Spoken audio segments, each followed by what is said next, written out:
J'ai fait le témoignage qu'il faut le jour de ses obsèques. Et je pense qu'il n'est pas nécessaire d'enfoncer le couteau dans la plaie. Mais toujours est-il que ce n'est pas une personne dont on se souvient le jour anniversaire de son décès. C'est une personne dont on se souvient tous les jours.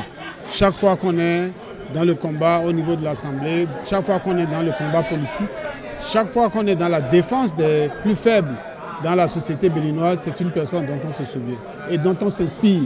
C'est une personne d'abord qui aime la vie, qui soutient la vie, qui accompagne la vie et surtout enseigne la vie.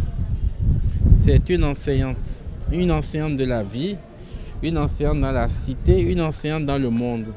Chaque fois quand elle prenait la parole, soit à l'hémicycle ou en dehors, dans des interviews ou conférences, on sent que c'est une personne qui a envie d'enseigner. Elle enseigne du fond d'elle-même et elle partage avec nous ce qu'elle vivait, et ce qu'elle pensait et ce qu'elle incarnait tout court.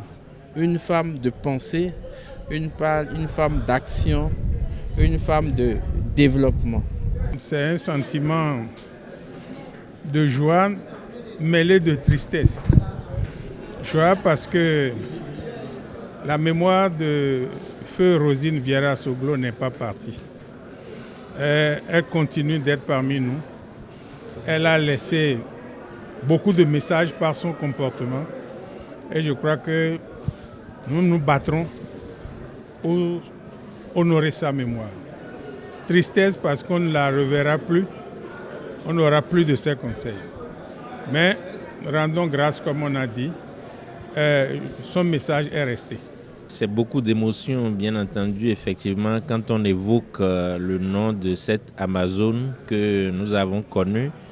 Tout petit, nous avons grandi. Vous savez, ce nom résonne dans l'esprit de ces millions de Béninois qui l'ont connu, même ceux qui ne l'ont pas vu, comme vient de l'évoquer le Père célébrant.